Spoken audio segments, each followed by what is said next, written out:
Birmingham is facing a crisis. Since 2010, the number of rough sleepers in the West Midlands has quintupled.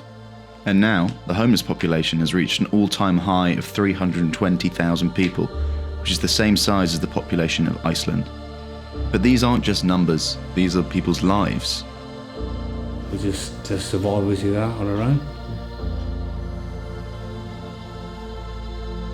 People think that, that obviously we're scummy, we're human beings, we have a life to live.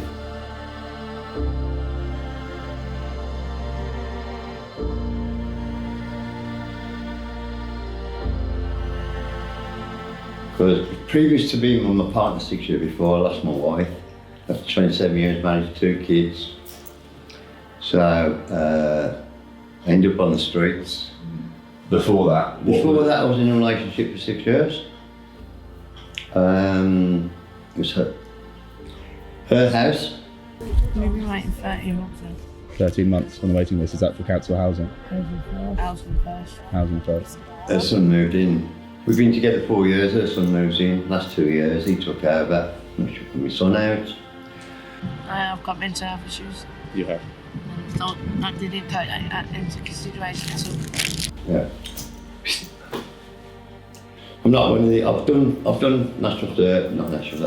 I've served in the army, done my college, got me City and Guilds, qualified mechanic welder, blah blah. I've got all that. And at the age of 58, I'm in a hostel, trying to get me out there. Is there any way you can go? Never thought I'd get there. I don't know, but what can I say? I don't know. That's right. Because they're basically jail. Me to jail. Refusing to house me because of that now. Because you've been to jail?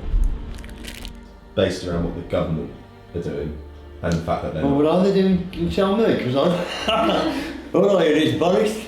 There's so much. As soon as they realise there is an actual problem, they ain't going to start actually doing anything about it. Without a permanent address, you can't register with a GP, you can't access mental health services, you can't access substance abuse services, and you need to be in a house to gain housing benefits. The system isn't working, and we're relying on the charitable sector to make up the gaps where the government are just failing. But now, the charitable sector can't do it alone. After massive budget cuts, they can't perform at the same level as they once did. And without the government backing, the number's just going to carry on going up. There was a fantastic change in the way in which government approached street homelessness from 1997 to 2010. Extraordinary. That all seems to have disappeared. By 2009 in Birmingham, we'd got rough sleeping down to 9 or 10 people. The annual rough sleeper count was 9 or 10 people at that point. Financial crash, world falls off a cliff, supporting people funding is reduced. Basically, we're all put and we're told to fight like ferrets in a sack for funding. A number of organisations are essentially decommissioned, so they're out of the sector. Everybody said, we can't share good practice now because we're in competition. I just think the impact of cuts, the last 10 years of austerity, has meant that every single service has pretty much had to really think about, well, who are the most vulnerable groups that we are going to work with, and prevention is always better than cure in terms of if we're dealing with people later on in the system, it's much more costly to the state in any event. Council cuts got to the point where the council realised, and homelessness, incredibly, started to go up. Rough sleeping numbers went up and up and up and up and up. People speak to me and they found out I worked for YMCA. I said, what has happened with homelessness and rough sleeping? We never had this number before. Huge numbers, huge numbers. But having worked close to it, you can fully imagine, how do you get through a night? How do you get through a night on the streets?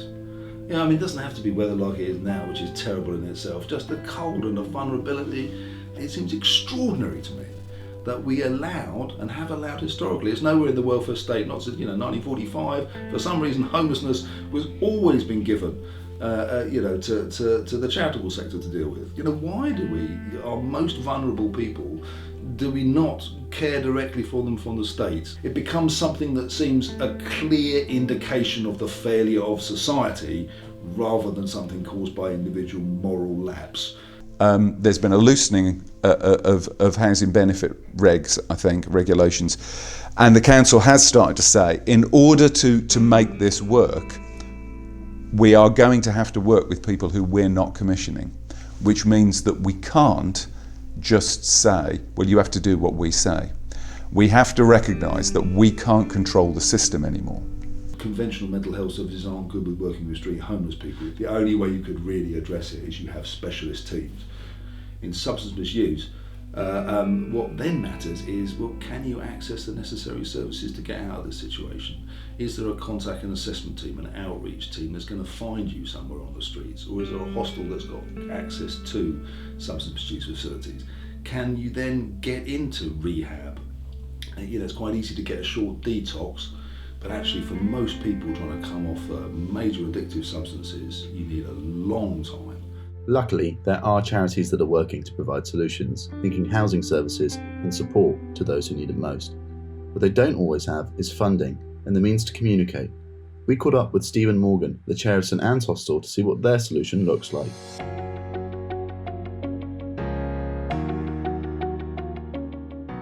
I'm Stephen Morgan. I'm the chair of the management committee here at St Anne's Hostel in Birmingham.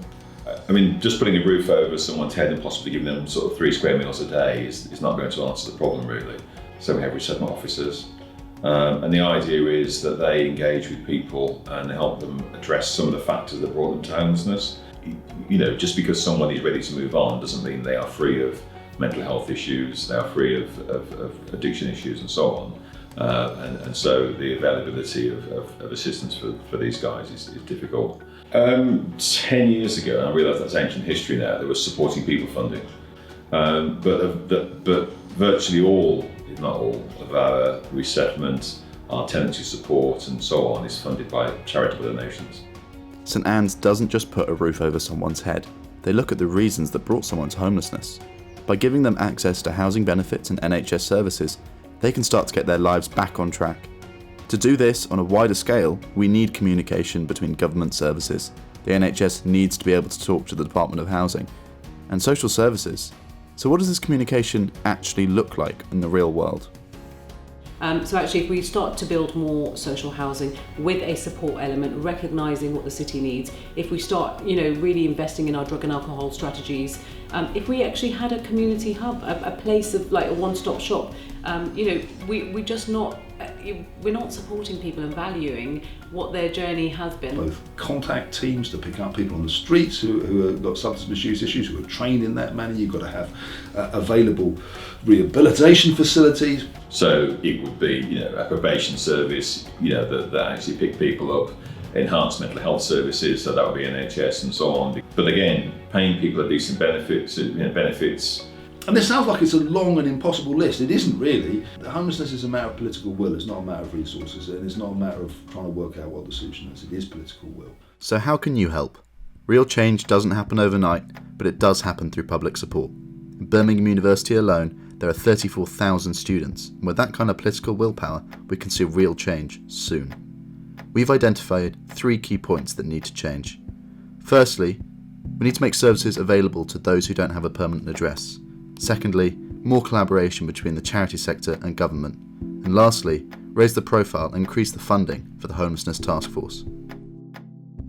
You can make a difference by signing this petition. It takes 10 seconds out of your day. All you have to do is put in your name and email address and confirm your email later. And to make it easier, we've come up with a QR code system, which all you need to do is grab your phone, open the camera app, wait for the link, tap, and then you're straight onto the website and you can sign the petition.